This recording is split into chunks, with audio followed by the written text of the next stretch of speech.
Not every difficult emotion needs a diagnosis. Teaching children that struggle is a normal part of life fosters resilience over fragility. Are we over prescribing everyday emotions? Yes. Yes, we are. Yeah, and we've been doing that increasingly for a while now in the area of mental health and psychology and psychiatry. And I think that the beginnings of that were very well intentioned. I think that, certainly where I'm coming from down under here in Australia, we had very noble roots at mental health education and destigmatizing mental health. I'm a psychologist, so of course I want to destigmatize mental health. But somewhere along the way, we lost track there. And I think that we wanted to destigmatize coming forward for help and saying that it's totally fine to put your hand up and ask for help, and mental health issues should be the same as medical issues, as a broken leg. And I'm all for that. But I think somewhere along the way, we either started normalizing the mental health issue itself. And I kind of see that with people I work with. It's normal to have anxiety. Is that what we tell each other all the time? Oh, everyone's anxious. Well, who wants to live in a world where anxiety is normal? I don't want to live in that world. So, yeah, somewhere along the lines, we've blurred that line between destigmatizing coming forward for help to actually just normalizing having the disorder itself. And I think particularly with younger generation and kids, we want to catch people early. There's this whole push for early intervention. And if we get people earlier, we'll prevent the cost to the government of poor mental health later and all the fallout. But in doing that, we are just over pathologizing and prescribing and diagnosing what I call, and a lot of people do, the worried well. Normal worries of everyday life. So definitely. I find that interesting, the sort of aim to normalize coming forward. I feel like we have tried to move negative mental health or ill mental health or just a poor mental health at a certain stage of your life. We've tried to almost remove it from our diet and remove it from our life when it's undoubtedly going to be there, the same way ill health in our bodies is going to be there. And I wonder if that is, and maybe it's fortuitous that a previous podcast was all around happiness, is that we've tried to do that in this seeking of happiness and think that just having poor mental health is just the real dark side that we don't want to have in order to seek more happiness, more dopamine that we're fixated on. Mm. Yeah, and of course you can't have happiness if you don't have sadness, right? I told a client that today, in terms of having a bad day. I said, well, thank goodness we've got bad days, because otherwise our best days wouldn't be the best days, because they'd be average days.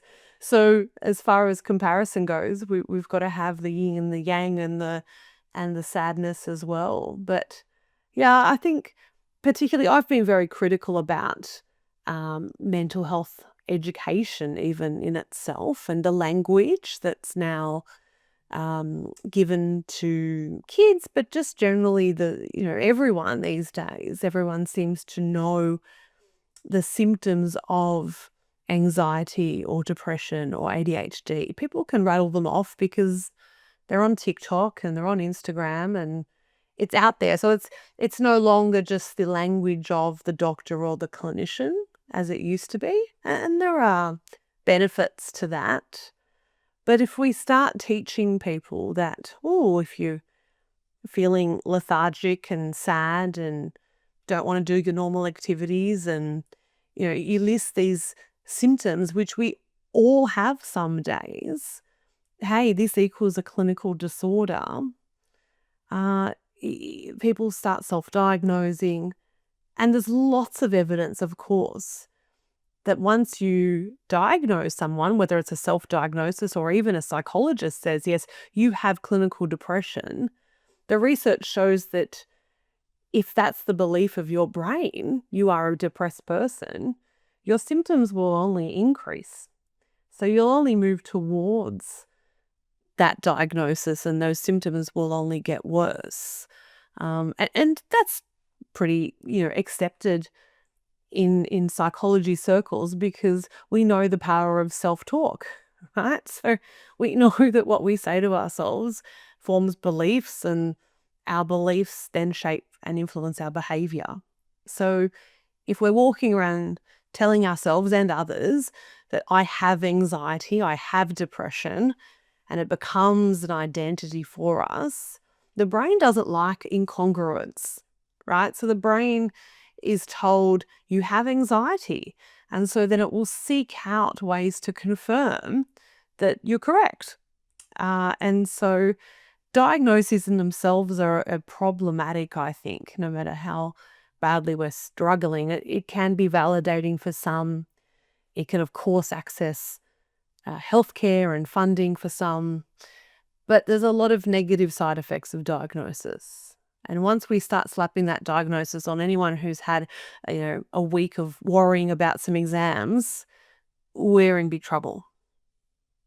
Yeah, I think we even as adults, we're good at that. We're good at that as adults, but the risk I see it happening in is the younger ages of that. When you're forming your identity, your one job as a teenager or even younger is to kind of figure out who it is you aspire to be like, what it is you want to be like. And I've spoken countless times on this podcast that especially, and you would know this better than anyone, that when you're trying to build self-belief in yourself or identity in yourself or whatever, and you don't have the experiences of the past of what you can rely on to tell you, I am this person and this is sort of the type of person I am, and you're forming all of that, then you look to your parents or your mentors or your guides, your coaches, your teachers, those around you, or even just your now online, your influencers, the people that you follow and that you try to digest what they're going through. And I think if we as adults are over pathologizing it, and we as adults are talking about it and identifying with it and talking in that language, is it coincidence that the kids are trying to do that as well? No, and I'm always really hesitant to directly blame parents because I do believe that raising kids today is harder than previous generations in some ways. And I think the parents are bombarded these days with statistics about poor mental health and leading to suicide risks and how bad the youth are and how you need to get in early and prevention is better than cure. And they're very anxious themselves. And so teachers as well and parents are hyper-vigilant to symptoms of any child that may be indicative of a mental health disorder. And so it's this constant scanning of our children. The minute they're kind of having a down day of, oh, what does this mean? And get in there and trying to work it out. And invariably in the last few years, I think, book professional appointments, whether that be because the child can't concentrate in class or whether it be that the child's, slightly more worried and has an anxious tendency as a personality trait. But they're constantly scanning. And I don't really blame parents for that because of as I said, this kind of real mental health education and drive that certainly I see parents that are scared about, if I don't act now, am I going to be that parent who missed something? Is my child going to be another statistic?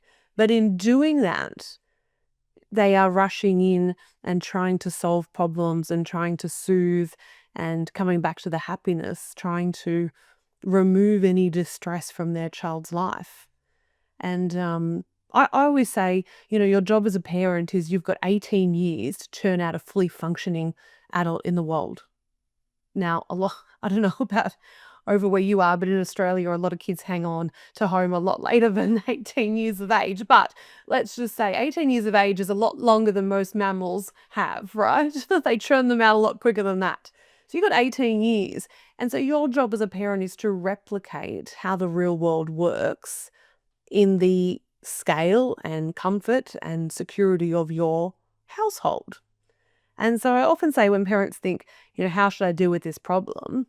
Well, how will this problem play out in the real world? Because you've got an opportunity for teaching here. And if you rush in and fix continually and save the child from feeling any distress, that's not equipping them with skills for the future at all. And that's your role as a parent. It's not to be the best friend or to make a child happy all the time. It's to actually teach that there are days, there are weeks, sometimes a month or two that aren't so great, but through that time, there's a lesson to be learnt that negative feelings are not just essential, but they're manageable. We can do it. We can manage hard feelings, and things may go for a while and not be so great, and then they turn again, and that's okay. Have you watched Adolescence yet on Netflix? I have. What did you make of it?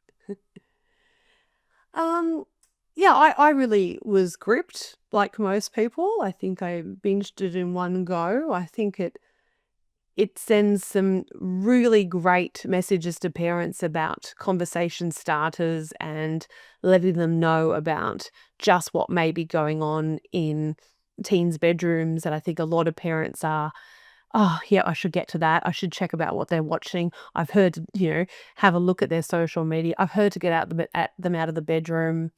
I need to get onto that. But of course they don't. And months passed. And I don't mind the shock factor of that show for parents watching it. I'm not a huge fan of children watching it. I'm not a supporter of those that say that every child should be watching this show. I don't think that that's the case. I don't think that that's necessary.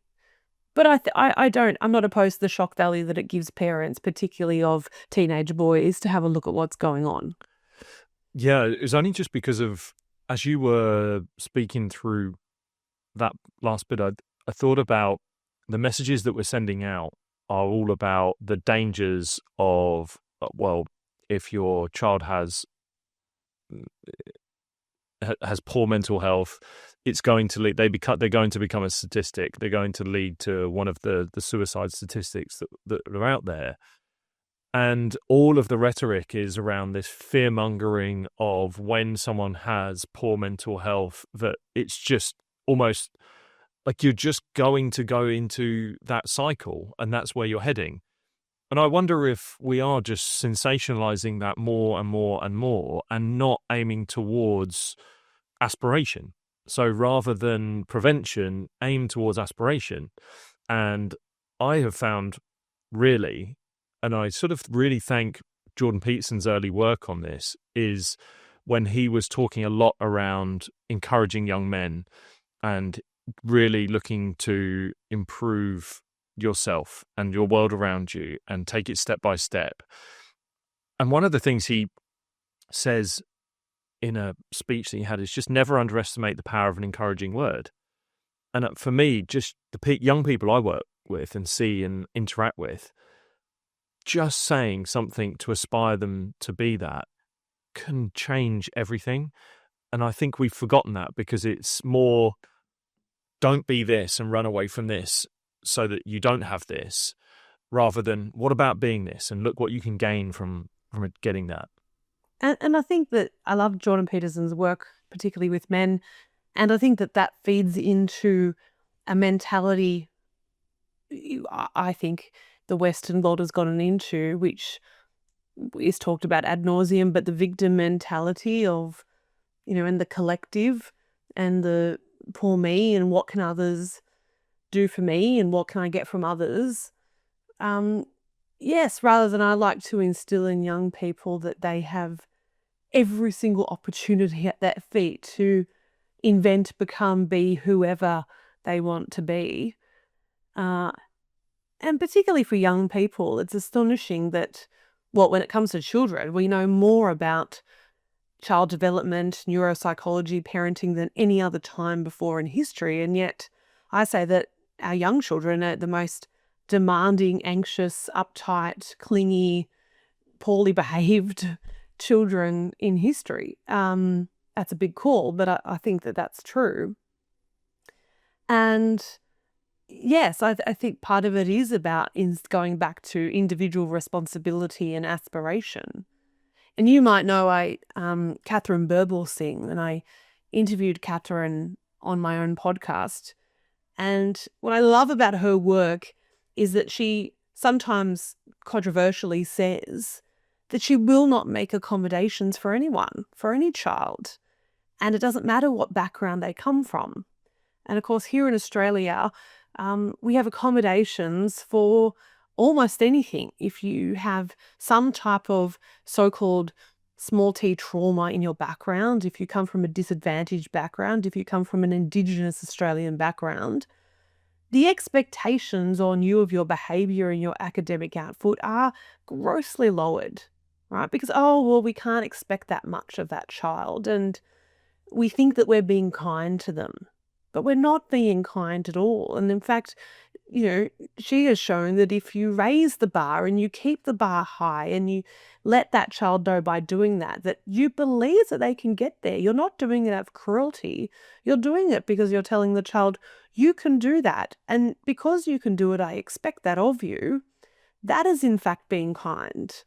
And so we're letting kids kind of wither away to kind of helplessness, of giving them accommodations in school or otherwise, because they're having nowadays mental health disorders or diagnoses, and letters are written to school and we can't sit the exam, and because we've got anxiety.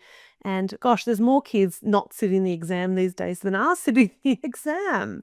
Rather than saying this is really hard, okay, but we can do it. In my office, I have a huge poster that just says, we can do hard things. And I love that. We can do hard things. And I joke with kids at the end of it, we have a head and 2 arms and 2 legs. And we might be exhausted and we might feel like, oh God, I don't want to do that again. That was really hard. But you did it. You did it. And there's a certain achievement in that. But I certainly agree with your take on aspirations, and that we shouldn't be lowering bars for people so much that we have these days with accommodations for mental health. And perhaps there needs to be a distinguished or a separation between, clinical mental health, and is mental health as a term just used for the state of our mind? Those are two very different things, whether you're psychiatrically quite unwell or whether your mental health isn't going so well at the moment. Because like you said, if we take the parallel with physical health and we say, well, my aim is for my child to never get sick ever, to never have a cold, to never feel unwell, well, that's ridiculous. That's going to happen. So it's amazing that we don't take that line with mental health. And at certain times, our mental health is going to be fantastic, pretty ordinary, or absolutely rubbish. And that's okay. It's called normal. I feel like the phrase cruel to be kind has kind of died out a little bit, because there's this worry that when you are putting someone through a tough time, that you are going to tip so quickly into being a tyrant and to being a dictator, or someone who is just like you just go straight to the extreme, right? Then people push you straight to the extreme by just pushing a little bit of challenge onto someone. And I see that fear in parents as well, right?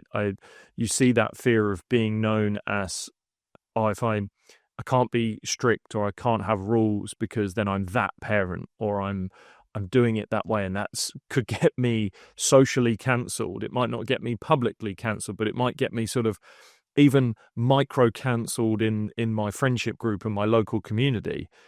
I just think that's something that we're tipping too far to the extreme. Just once someone puts in a little bit of pushback or a little bit of challenge, a little bit of cruelty in inverted commas. Yeah, definitely. And I think that, but if you're going to raise children, there's a huge element of that, if not all of parenting, if you're going to define parenting in my mind, is providing unconditional love, sure, but providing teachable moments. That's what you've got to provide. You've got to provide teachable moments. It is my job. I am charged with this, of a human being in front of me who I need to push out at some point, and I need to be able to withstand the cruelty of the world. And the cruelty of my home is going to be a lot less than the cruelty of the world, let me tell you. You know, the little pushing of not rescuing you, of dropping your lunch to you because you forgot it, or the little cruelty of, my daughter doing the athletics carnival last week when she really didn't want to. And, but such and such as parents, they're letting her stay at home. So, well, no, you can't stay at home. It's part of the curriculum. You hate running. I get it. But all the good runners at school, I said, they probably hate maths. They may hate English. So, they don't get to skip that. So you don't get to skip this. So my cruelty to my children is a lot less cruel than the world is. And if I don't at least give them that taste, how on earth are they going to survive in the real world? And the reality is, unfortunately, I was speaking to a general practitioner, a doctor here the other day, who was telling me that, Claire, I have 25-year-olds who can't come in for their own appointment, who have to get their mother to come in to get a prescription for them, who find it hard to make a phone call to make the appointment. I don't know how to, to get these 25-year-olds to be autonomous. And of course, if you don't give kids those opportunities of hard learning from right through childhood, you're not going to have a 25-year-old that wakes up one day and can do it. It can't really start there. It has to start a lot earlier than that. So, yeah, I mean, I remember my mother using cruel to be kind, and my grandmother, certainly. But you're right, it's not, you don't really hear that anymore. But there's still validity in that. You warned against therapy becoming a rite of passage for kids. What did you mean by that? Yeah. When I opened a psychology practice in Sydney, I chose to specialise with children and families. And at that point, nearly 20 years ago, I was seeing, a few patients, and I called them patients back then, not clients, because they were clinically unwell. And I saw a range of things from very significant trauma backgrounds of abuse, to high conflict family law separations that were affecting children, to eating disorders. And when I opened up that practice, there was one other person in my area, and I'm talking, quite a radius of the southern suburbs where I am, south of Sydney. And there was one other psychologist at that point who was really specialised in under 18-year-olds and families. Nowadays, we're a dime a dozen. There are so many child psychology practices in my area, and they all have waiting lists. Now, I might sound as a business owner like I'm just cranky that there's competition, but I do genuinely stand back and think I'm living in a first world country, in a wonderful city where we are seeing very middle class families, and these kids have every opportunity provided to them, whether that be, material nature, but certainly with parents who are committed. And yet there are hundreds and hundreds of children in my local area seeing psychologists weekly, and it's absurd. And my practice has certainly changed, and I'm trying to curate a practice that is against that. But certainly the referrals that we've seen in the last 10 years have very much changed in nature. And they've changed because the parents who come and see me have usually listened to podcasts, hate to say it, listened to podcasts, read books, been on mummy blogs, been on the Facebook local area groups, and they almost have too much information. I say that a lot. Parenting has become an industry, and they come with me equipped with all this information, and yet what they've done is they've lost the ability to innately parent. That connection of mammals of hundreds of thousands, millions of years, to say, well, what does your gut tell you should do when your child's upset or your child's defiant? And there's so much information in their heads that they don't know, because everyone has a different opinion. So part of what I do is try to get back to that gut instinct of parenting. But I think a lot of practices are simply book children in, and children are turning up to talk to a counsellor or a psychologist or a school counsellor about issues that I think a generation ago may have concerned them, and they may have chatted to their parents about, maybe may have been brushed off as nothing, or they may have gone through a process of not feeling great about it and being able to then problem solve. The problem with seeing a psychologist too early or entering therapy is this reliance and dependence of needing to go and almost purge these worries to someone on a fortnightly basis. I think it undermines a parent's role. Well, I really try and say to parents, you're the best therapist for kids. If I don't need to meet your kid, I won't. If you need a bit of support and help in how to address this, sure. But I don't think that as a random stranger to your child, I should be the replacement of them coming to talk to me. And then, of course, I think if we're dealing with children in particular, there's a great imbalance in the power dynamics between an adult therapist and a child. A child comes along every fortnight and tells them how worried they are about a friendship problem or school or going to see their dad on the weekend.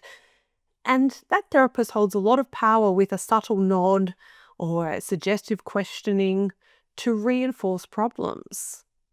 There also seems to be this great move of the last 10 years with children and adults of validation of feelings. And part of that, I suppose, is what we're doing. We're saying that feeling sad is okay. And it is okay. That's fine to validate your child's feelings or your own feelings, to say, I'm allowed to feel angry. I'm allowed to feel sad. But my experience is that it then just ends there. And you don't get the second half of the aspirational problem solving, or but this doesn't define me. I can still push on and function. I can still dig deep in resiliency. You simply get the reinforcing nods from a therapist to say, yes, you're very sad. This is a terrible situation. And you are allowed to wallow. There's a certain amount of wallowing that's okay, and then it needs to stop. And I worry that ongoing therapy is actually just contributing to this problem.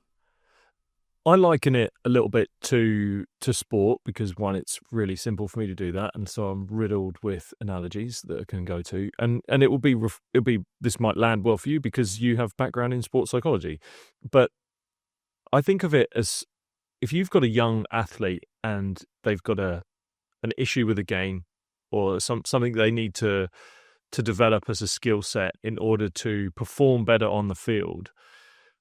You can give them that as a coach, and you can teach them and you can guide them. But if you are the one that they are leaning on at all times in order to execute that skill in the performance, when you eventually are not there, they are actually useless. They're no longer autonomous in what they're doing, and they're unable to perform.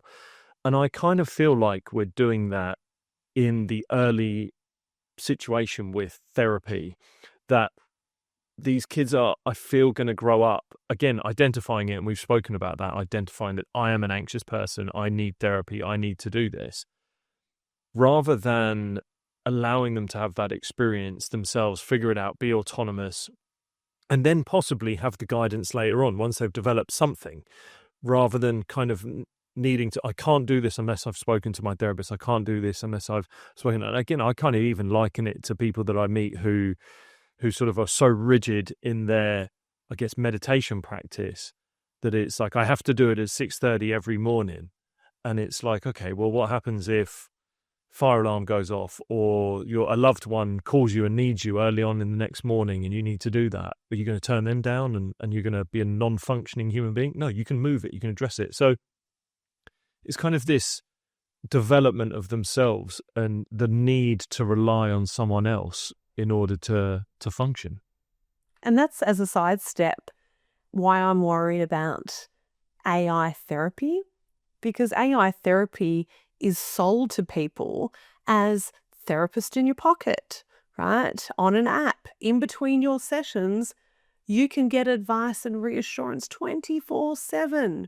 That's the worst thing for someone to get. And the whole point of stretching out sessions between therapy is to say, go and try these things by yourself. And you can't contact me in between sessions because I don't want to create that dependency as much as parents try to contact me to let me know every day what's happening. But the whole marketing machine of AI with therapy apps is therapist in your pocket all the time. You don't need to be without that reassurance. And when we stand back and look at that, it goes against every principle of good therapy, because the good therapist, as you said, like the coach, should make themselves redundant.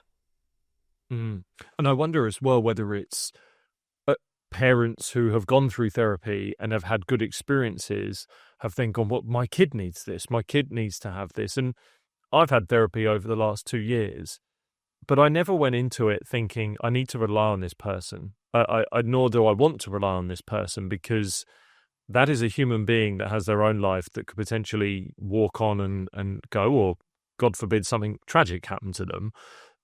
I am then beholden to that person for the rest of my life if I feel like I need them in order to function. So it's kind of seen as a nice to have, but not a necessity. But I wonder whether it's the parents that have had these experiences, because therapy really in the last 10 years has just exploded in terms of what it's done for adults as well. And then there's the glorification of past traumas and sort of making that something. And so I feel it's now being like, I've done really well with this, but you can do that. And it's misguided and irresponsible to give a child what an adult can deal with, knowing that you've had far more experience and ability to deal with some of that stuff than someone who hasn't and is trying to build some of those characteristics. Yeah, that can happen. I've definitely seen that. And I think the criticism of me has always been, oh, look, Clare Rowe wants to take us back to the 1950s. People shouldn't talk about their feelings anymore. And that's certainly not the case as a registered psychologist myself. But the pendulum swings always with issues, and I think we've swung too far. I mean, I've written before about children having feeling check-ins every day at school. My children have to scan themselves after lunch times and mark on a board how they're feeling. Well, if you ask me how I'm feeling several times a day at work, human nature dictates it's always going to end up a negative answer. I mean, that's a very evidence-based conclusion, is that the human bias in our brain will always go to the negative. If you continually pester me to scan my body, I'll find some niggle in there. I'll find something that doesn't feel quite right, and I'll focus on that, and that will become a pain or some health issue I've got to focus on. And the same thing with feelings and mental health. So it's not that we should ignore our feelings, but we've swung so far to become obsessive about them. And there is such good evidence to show that, this very inward-looking culture that we have, an obsessiveness about our own feelings, and that comes with boundaries and therapy speak like that, is very correlated with neuroticism on a personality scale, and that is, more depression and anxiety, rather than outward focusing tasks and doing things for other people, and an outward-facing nature is very much associated with good mental health. And yet we've kind of thrown that evidence out. And I almost feel like we're doing the opposite to our children, however well-intentioned, in order to make them mentally unwell. But certainly, I, as I said, do feel for parents that are referred by teachers, told by friends, you really should take them to talk to someone. And are you going to be that parent who misses something? So you feel guilty and you feel an obligation to say, well, goodness, I better go on and do this. And so you walk them off.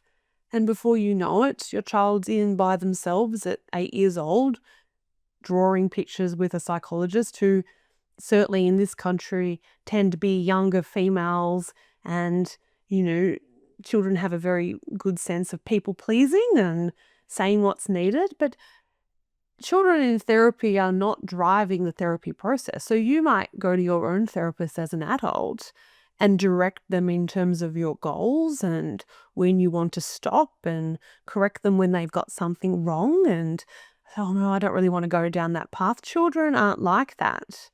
So they're these kind of, in some ways, passive beings in therapy, very easily swayed, very easily reinforced for negative feelings. And then the whole premise that, when does therapy end? And if it does end, well, next time there's a problem, we've got to go back. And we've got to go back and talk to that person. Is really problematic. That's a good point about goals when it comes to therapeutic work. And my therapist, who sort of, we've never gone down sort of an LP route or anything like that, because I never really felt like I needed it. But it was definitely much more psychotherapy based. And his train of belief system is around existentialism, which is very similar to mine, and it is mine. But I remember going into the first couple of times meeting him, and I set him goals, essentially. I said, this is what I want to work on. I want to access my emotional capabilities more. I want to be able to express my emotions more. I feel emotion, but I don't feel like I'm able to express it. And then we just went into weeks, months, now years of talking about the things that have caused that, the things that may have brought that about, why that pattern exists, but also how I can change it. And then I don't have to be held by that inner standard that I've created around that. But then I think of, if a teenage me had gone into that room, I'd almost sit there and go, I don't really know why I'm here. And I don't know. And then you're guided by the adult in the room. And if that therapist is essentially, who is a human being trying to do their job, no human being is really going to sit in that room for an hour and go, well, I'm not going to do my job, and I'm not going to feel like I'm not going to bring you any value. So there isn't, and I've done this with people before, where you feel like I need to bring value to you in some way, shape or form, even though I don't feel you kind of need it right now. So I'm going to kind of pull something out of somewhere just to fill the space. And I think that that's a huge narrative in the mind of a clinician, whether you're in physical therapies as a physiotherapist, or maybe you're a mental health clinician, or particularly if you're working in a private practice and you're charging a fee, and depending on where you are, there's certainly an out-of-pocket substantial fee here to see a psychologist privately. And so you think, oh my goodness, I have to be worth that amount of money to them. I have to try and delve deep and fix something. And I think the therapy work that you're describing obviously is providing insight to you. You can drive that, or not, where you want that to go. And you're in control of that, as we've said. It's this therapy work that happens not just with children, but with adults as well, of this kind of doing the work. And I hate that expression. It's, that we've got to all do the work. No, we don't all have to do the work. We really don't. And it's all about how you're functioning and how you feel your life is at the moment in different domains, whether it be your career and your relationships and your health physically, and where you see it could improve if you do. And if you think, well, I'm not functioning as I want to, and that's making me unhappy in this area, I'll go do something about it. But not everyone has to delve deep into their childhood. Not everyone has something to find in their childhood. And The problem is, and as you've said, children and teenagers are the most susceptible to this, but adults are too. You go digging and digging and digging, and you'll find something. But was that really helpful in the first place to adjusting what you wanted in your life? It's this whole concept that does everything have to be unpacked? And I think a lot of stuff does, and it's helpful. But if it's not helpful, maybe it doesn't. And I recall a news story here recently where a busload of school-aged children had been involved in a crash. They were on their way somewhere in a school bus, and the bus had had an accident. And no one had been hurt. It, of course, raised the debate here over seatbelts in buses again, which we don't have. And no one had been hurt. And this was primary school-aged children, 9, 10-year-olds. And the bus had had an accident, and it raised this debate. And of course, at the end of the news story, after interviewing a couple of the kids and concerned parents, the news story said, and counselling has been arranged for all the children. Now I thought, for some of those young 10-year-old boys on that news story, they might have just had a really cool story. Oh, guess what? We got out of class that day because the bus crashed. It was awesome. And they may have just had a cool story to tell their mates. But now they're going to be put in front of a counsellor for a few weeks to say, that must have been really scary for you. That must have been really hard. How did you feel when the bus crashed? And so, they're very easily led, as are adults. Our brains are very easily manipulated. I'm fascinated by the work in false memories of children and adults, the way people remember events differently and so forth. And in an event like that, really what should have taken place is a waiting and watchful approach. And for the 1 or 2 children out of 30 or 40 that couldn't sleep 3 weeks later and kept waking up with nightmares, they probably need to chat through what happened. But for the other 28 kids, it was probably a cool story that will now be reinforced and reframed as something different. Well, again, as adults, I feel like we're not great at doing that for ourselves, because I'm just a huge believer we are the stories we tell ourselves about ourselves. And I just think back to, as you talk about having some form of a crash an episode in a car.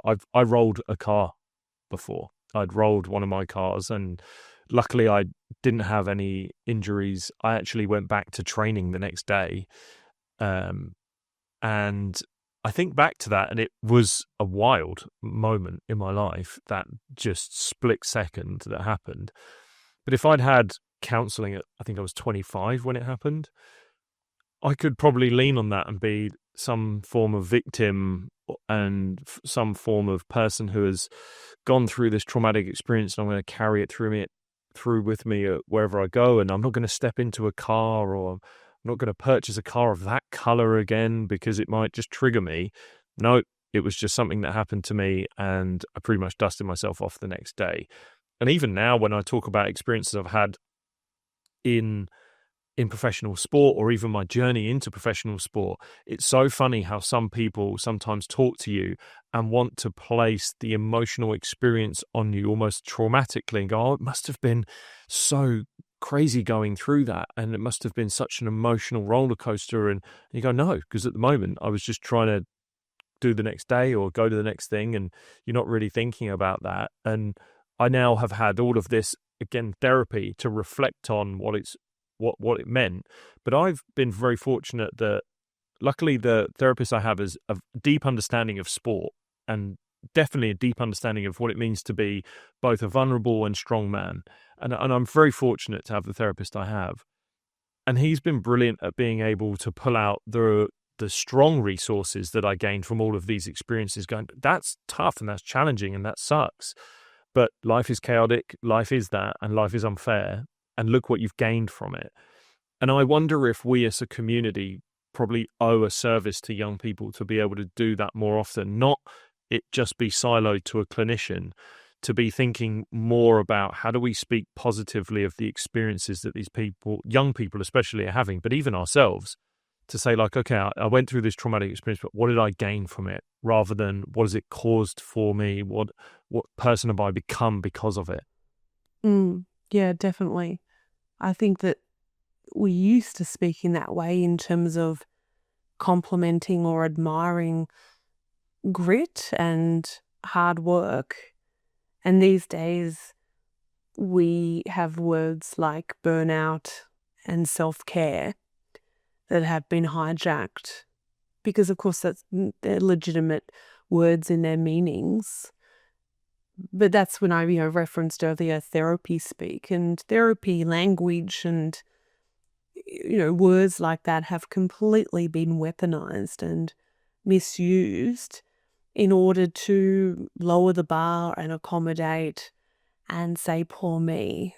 And, we need to head back to a moderate position. That's all, a balance where there is compliments and, admiration for someone.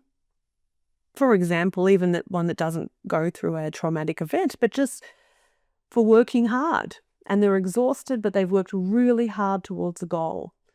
And I find sometimes that society these days looks at those people and says, oh, don't work too hard. Take care of yourself. Don't burn out. Why not? Because there's a reward at the end of that. And there's a reward in hard work. And we're all different. And if that's what that person wants to do and they're coping and they're functioning very well, let them do it. So we do need to get back to that place of admiration, of grit and resiliency, to say, wow, you came through that really well. What did you learn from it?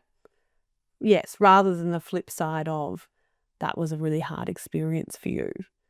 And, yes, it should extend beyond the clinician's room to parents and teachers. Society, I don't want to sound too pessimistic. We want to keep this optimistic. But, for me, a lot of this comes through social media. And I suppose that the aim is to put out more of this type of conversation onto social media, and that's a start.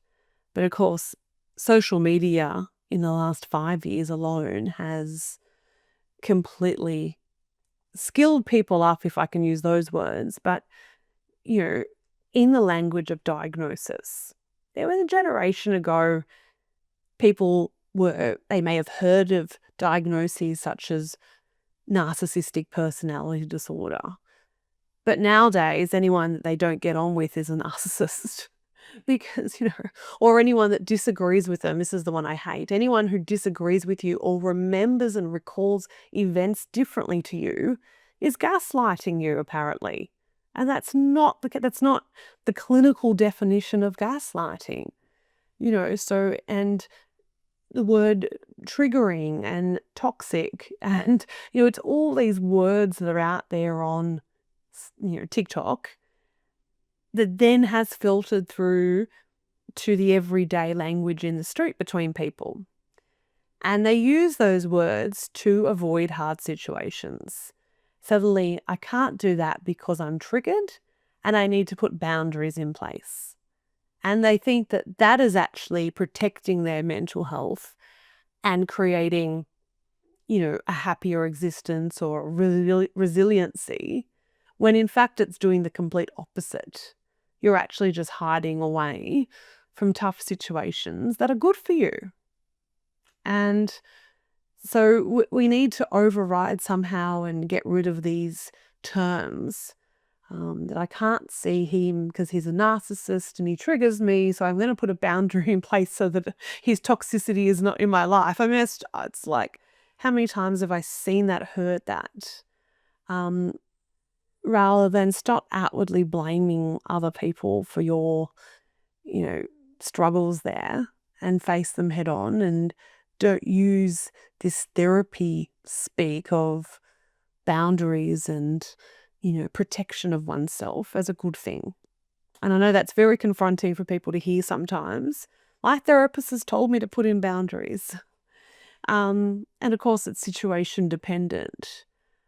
But when adults are using these words so flippantly and regularly, children are listening.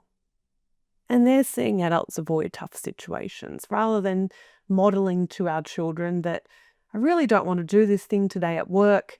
It's going to be really, really hard, but I can get through it. And at the end of the day, giving myself a pat on the back because, oh, that was really awful, but I did it and I survived.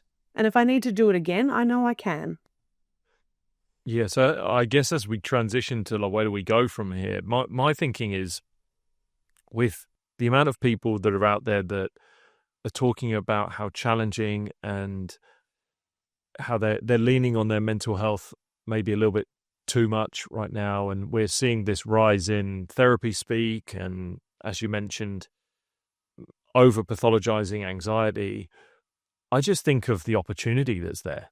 If I was a young person right now looking around and thinking, everyone is talking about how their anxiety is crippling them, how they don't have any confidence, how they're struggling, and yeah, I'm feeling that, I would just look around and go, what an opportunity. Everyone around me is getting weaker, and everyone around me is lowering the bar. So if I want to succeed, which should be initially your own port of call, because you want to get yourself into a good place so that if you do have aspirations to help other people, then you can do it from a good place. You're like, wow, I can go well here. I can get ahead. So the opportunity is massive to just build that. And I don't say that other people are getting weaker as if you want them to be weak. But again, it should be that you could be someone who could be aspirational and could guide people down the road, because it was something that I did as a young person. I wanted to be a role model. So I aimed for characteristics that I believed would help me become a role model. And I don't think it's a coincidence that I now have young people come to me asking for help because they sort of see those traits that they want to be. And I'm like, I shouldn't be on my own in doing this. There should be thousands of people wanting to do this. There should be thousands of people wanting to go out there and have those attributes. And for a young person right now, wow, what a time to have that opportunity. I love that. I love that perspective of opportunity. I think, to a degree, I think this is quite a Western world problem, almost like this self-flagellation. I've written about topics like patriotism, um, that we need to be proud of who we are and where we come from, and see the world for what it is at the moment. Being born at a time where there's never been more opportunity, and there's no matter where you come from in terms of living in the countries that we do, the world is there at your doorstep to make what you want of it. But it's not going to happen with the mindset we know of ruminating on how crippling my worry is about something. So, yeah, I love that perspective on opportunity. I might steal that and use that with young people myself. I'd absolutely agree that people need role models. They need to see that people have gone before them, done what they want to achieve, or survived worse, and thought, well, if they can do it, I can do it. I always ask young people, what if you could do anything in the world at all? If you got paid to do anything, the dream job, what would it be? And it's amazing how small people play when I say, no, dream job, like of anything in the world. I had a young teenage girl tell me the other day that I'd really like to be a pastry chef. It's a very, very obscure thing, but she loved cooking, and she's like, but I'd just like to own a little pastry shop in the city somewhere, or work in a little pastry shop. And I looked at her, my face screwed up, and she said, "Oh, you think that's stupid, don't you?" I said, "I don't think it's stupid, but I asked for the absolute ultimate dream. Why not own the shop? Why not be a pastry chef in Paris? Why not be like, let's think big?" And she said, "Well, no, like I could never do that." And I said, "But hundreds or thousands of people have already done it. So you're not even starting off from a position of, the Richard Bransons or the Elon Musks of the world where they say, I'm going to do something that no one else has. You're literally giving me a dream where thousands of people have done it before you. So if they have already done it before you, you've got, an able body like them. Why is this any different? And I started bringing her around to see that. But of course, you have to have people that have gone before you. And so role models are really, really important. And I think, at my age, I'm middle-aged, I suppose you could say. um, I look to kind of my grandparents' generation as a huge source of role modeling. And I think we've been in such an era the last 10 years, the last couple of decades, really last 50 years of prosperity on a world front, of course, in Western countries of peace. And of course that, good times, they say, breeds complacency. And I think I'm that last generation of having that direct connection to my grandparents' generation, who presented food coupons, at the street to get their rations of flour during the war, and were shipped off out of London, billeted out away from their family. And I think, not to make this political and go open up Pandora's box about the COVID pandemic, but when I look back at it, I am starting to talk to young people and saying, yeah, that was really hard, but I was stuck in my home with Netflix and a gin and tonic. Like it was okay. And we can go into whether that should have happened or not. That's not the point. But previous generations have had their struggles, and to see that we can get through this and we can thrive after hardship, it's not invalidating. And that's what people say. They say, well, you've invalidated my feelings. No, your feelings are still your feelings. But it's about, as you said, looking towards now. You have a choice. It's a very clear choice. And there is opportunity there to direct your life in one way or the other. And you are the architect of that now. That is not something that we can keep blaming on a past event. Well, that's the other thing with the role models that people can aspire to look towards, is find me a role model that you want to be like that hasn't achieved the thing that you want without going through some form of struggle. And it kind of goes full circle that if we're ridding these negative experiences, these tough times, these challenges from those young people, we're quite literally robbing them of their aspirations, their goals and their dreams. And I go back to what I was talking about, where for myself, that I was looking at role models and I looked for aspirational figures I wanted to be like. I spent as much time looking at how much struggle they went through, kind of their Rocky moments, their Rocky Balboa moments, right? Of how much struggle could they go through to get through that. And I thought, I'm just normalizing this. For me, it normalized challenge, because it meant that I know if in order to get somewhere, it's going to require me to go through this. And also, Neil Strauss had mentioned this before, and I think it's in a book that he's got coming out, around having self-compassion for your lack of self-compassion. Because all people who have been driven to go somewhere, to achieve something, it has usually been fueled by this inadequacy feeling of themselves and having to try and prove themselves in some way, shape or form. But it's created such great things for not only them, but other people as well. And it's kind of like, again, if you try to remove this from a young person's life, are you actually ridding them of the one thing that could be driving them to better, more successful, positive things in their life? It's so interesting, isn't it? So when you look back at your own life and you see, you may not be exactly where you want to be right now, and you may have, you're at point A and I've always got a point B. I'm never really at there, but there's always a new point B for me. But when I look at what I've achieved so far and who I am as a person and the good traits about me, and then I look back and I think, well, if I remove, the struggles that I've had, of which there are, personal struggles, there, who would I be? I don't know who I'd be. And I absolutely can't say that I would be in the position I am. I don't think I'd be in a better position, because as you said, a lot of my hardship and struggles resulted, in hindsight now, about me trying to prove myself. And that was my journey, and I'm probably still on it, about trying to prove that I can do great things and I'm enough, but trying to prove that externally to others, which on one hand you think it's not a great narrative, you need to let go of that, Claire.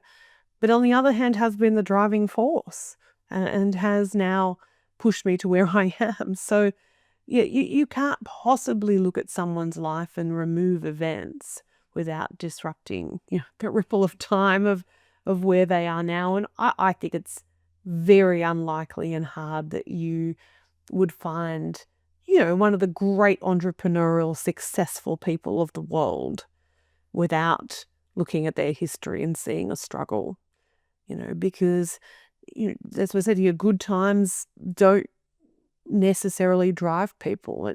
Good times do breed complacency to a degree. We all want easy good times. Sure, it's lovely, but we have that continually, and it does breed complacency and a sense of contentment that doesn't actually create that friction that we need to make change. But when we have friction and we think, gosh, things aren't going so well, I'm overweight, or I'm not feeling great, or I'm, hate my job or my relationship, it pushes us, it should push us to change. And of course, the problem with where we're at in our thinking of the last decade or so is that instead of pushing us to change, which it has done through human nature for thousands of years, we're being told by society that it's okay.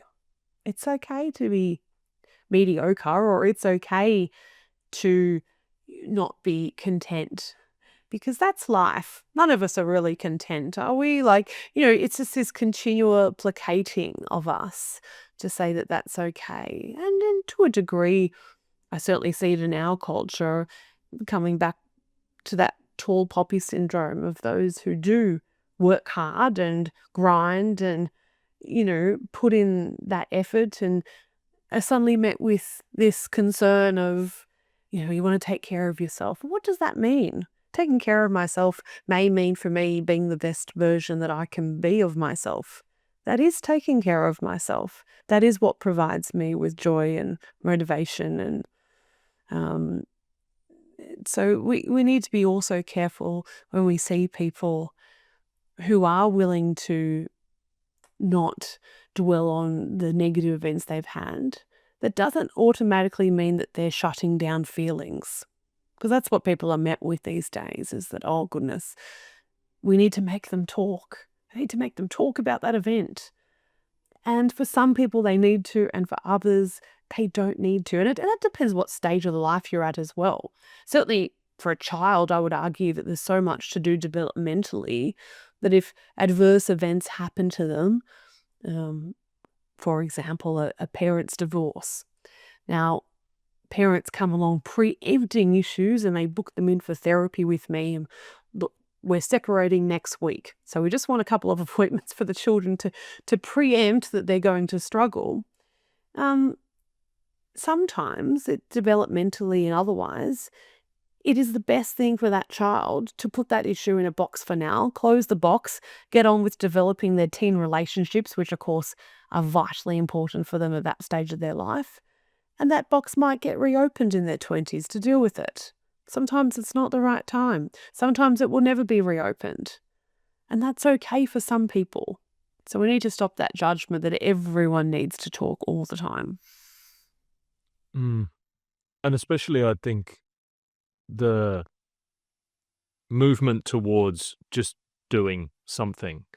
Just do something whether you kind of want to do it or not, and see where you go. And I think of characteristics of myself and my friends, and a lot of us when we were in our teens, we look back and we're like, I did a job that sucked. Like that really was awful. And I was working in a kitchen in a fish restaurant when I was about 14, 15. And I've spoken to people before and they've kind of scrunched their faces and gone, you were doing what at what age? And I go, yeah, because I was learning how to deal with people, how to have some serious criticism thrown at me when I mess something up, or but all of that And built just me show up. into Just Yeah, show up at and show work. up, right? Yeah. But all of that just built in me a sort of base level of one, work rate, but then on top of it, people skills, the ability to, yes, get something wrong and learn how to self-correct it myself, go and find out the information. The boss might not tell you how to get it right. You might rely on your colleagues and go and do that and have those conversations. And I feel the more towards just going and doing and trying and figuring out what you don't want to be as well as what you want to be can be just as powerful as people being lent towards this idea of, well, tell me what your true authentic self is and let's figure that out. And I think, Who well, knows my that? authentic, Who knows who yeah, what like that I'm like 35 and I'm still figuring out what my authentic self is and trying to lean more into that. And you think, well, I've probably figured out more of my authentic self by spending more time in not being my authentic self because it didn't feel right. It felt like a character. And we're trying to just professionalize and adult young experiences far too early in that sense that you'll never figure out who you're going to be if you haven't spent time being someone you don't want to be. Yeah, absolutely. And Jordan Peterson says that a lot, doesn't he? About just do something. I mean, very few of us turn up to a therapist or even on internal reflection to always know what the next move is. Sometimes we don't, and we don't know what the bigger picture looks like. And particularly for young people, it's saying, well, there's so many choices in the world today, particularly, what do you want to do after school? Don't know. Okay, well, let's just pick something. Let's just browse the courses or jobs and just pluck one out. Because if you've got nothing, that's what we're going to do. We're going to just make a move. And then we're going to figure out after a while, yeah, oh, that sucked. I hated that. Right. You've learned something about yourself. I've learned that I don't want to deal with fish ever again. Great. Excellent. Let's move on to something else. And so it's not a waste of time because in the meantime, you are learning about yourself. Otherwise, you will sit in a state of paralysis, trying to work out. I need to just either work out what the authentic me is and what I want to do, or what people say to me is I'm waiting till I'm motivated. I mean, that's a complete myth. You would know as a sport psychologist. It's a complete myth that I have a jar of motivation here and there you go, I'll sell it to you. And of course, motivation comes through action. And to get that ball rolling, you need to make a move and you need to do something. And from there, your next move will be a little bit more unclouded and we need to just go, right, okay, what's the next step and the next step? And suddenly the ball's rolling and it's getting bigger and we're on our way. But yes, we can't wait to figure that out first through this kind of self-analysis or therapy or thinking too much. That there's a point where thinking is great and then it needs to roll into just do something. Where do you see, or where would you like to see the conversation around young people's mental health, therapy? Where would you like to see that going in the next few years? Yeah, well, I think there is a appetite for these type of conversations. There are people who are critical sometimes of what I say and say that I'm trying to shut down feelings, but I'm buoyed by a lot of support from therapists that I get to say, oh, goodness, this has really crystallized what I've been feeling in my gut for a while now. So this needs to filter through to commonplace language between clinicians and therapists. There's a thing in medicine called the iatrogenic effect of any treatment. And that is the negative effect of any intervention, whether that's taking a paracetamol, whether that's surgery, whether that's chemo, whether that's physiotherapy. You're always making measured decisions about instigating a treatment. I think that psychologists and therapists either are in denial or they want to avoid the fact that therapy has negative side effects. And that needs to be a conversation that's just accepted. If we want to be part of a evidence-based medical model, then we need to accept that there are iatrogenic effects to therapy, and therefore that therapy is very helpful for the right time at the right person with explicit goals done in the correct way. And for other people, it may not be appropriate and it may make things worse. And it's not something that is just thrown at people. The more, the better. It's like a hot cup of tea. It's like, well, what harm could that do? It may help, but it won't do any harm. Well, yes, it can. And that needs to be a very just well-accepted notion amongst psychologists, and particularly those working with children, because the increase in the risk, I think, of therapy going wrong is heightened with the younger the child. So I think those conversations like this just need to keep going, and I think that the more we can get that into just the accepted vernacular of professionals, it will then filter through to adults, parents, teachers, and the wider community. Yeah. I think I've taken most from this around the realization around that we potentially are focusing far too much on running away from the negative drawbacks of a lot of things in life, anything, right? If you want to do a thing, there is going to be a cost to having that benefit. And I was really fortunate once to spend some time with the local fire service. You're actually from my local county. You've found out that you grew up. So I spent some time with the local fire service here and actually went through some training programs with them. And fortunately, one of my eventual cricket coaches was a firefighter part-time.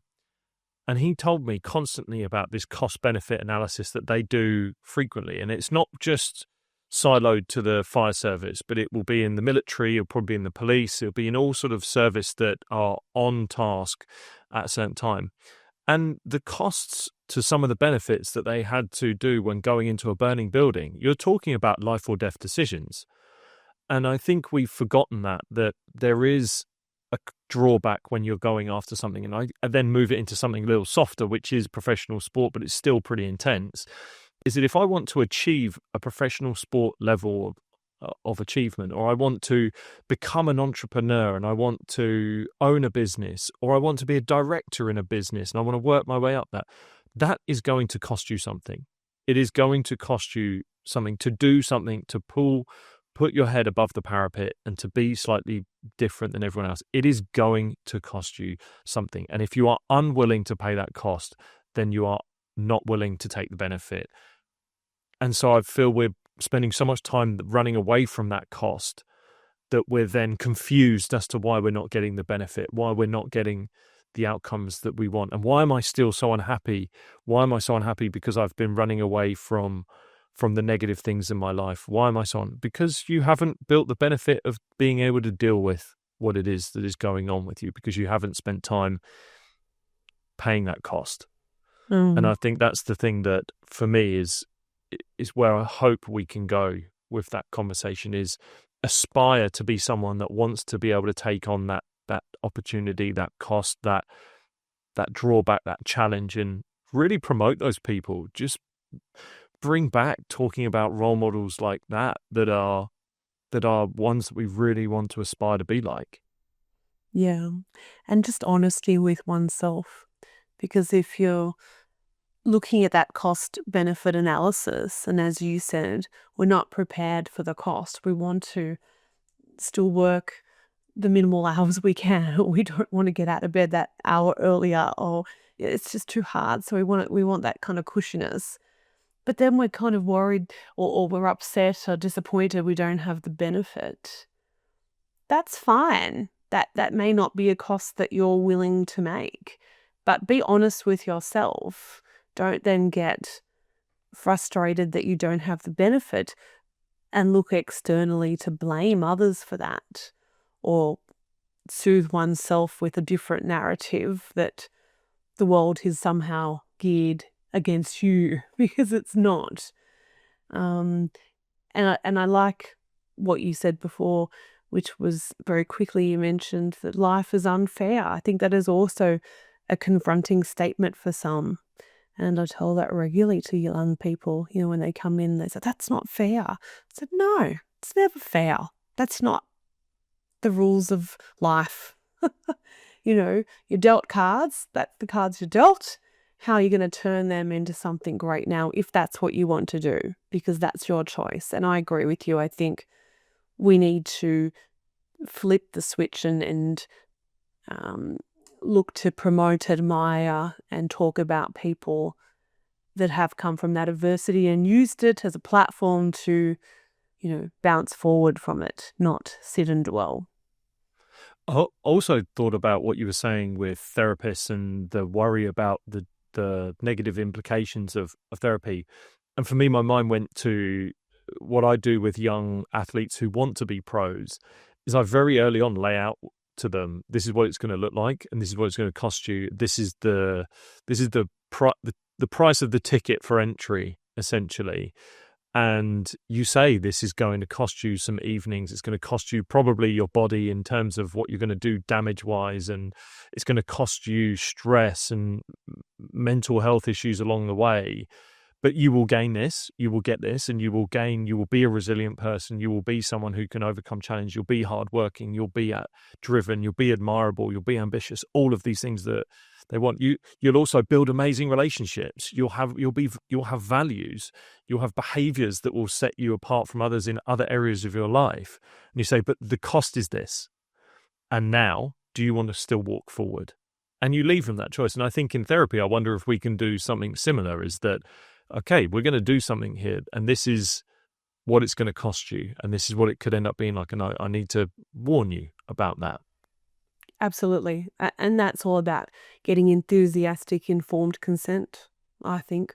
This is you viewing therapy like a medical treatment, and it is, and it's an intervention. So just like a doctor lays out, if we take this medication, here's the benefits, here's the side effects, here's the cost benefit to doing this surgery. Absolutely, we should be doing that for therapy. And then obtaining, enthusiastic, informed consent at that point to go down that path. I think that's a great, great way forward. Claire, I really like the message that you're sending. I think as much as some of the stuff you'll put out will catch fire and draw some attention, and no doubt you're probably going to have a lot of people coming at you, I do think you are swinging that pendulum back the way, and it's people like you that having to have that conversation, having conversations like this that I think are really important. Where is the best place for people to follow what you're doing, to staying up to date? Where do we send them? Yeah, so I do quite a bit of writing and podcast myself. So if they head over just to clarerowe.com.au down here in Oz, so that's CLARE, no I, clarerowe.com.au. I've got a podcast On the Couch with Claire, and they can check out my writing and contact me. I love to hear from people. I do try to get back to everyone. So if you've got thoughts on what we've chatted about, love to hear from you. Everyone, Clare Rowe, thank you so much. Thank you. If you've enjoyed that episode of the show and you want to enjoy even more episodes, then you can get started with a playlist that we've put together with some of the listeners' favorites. All you have to do is click here.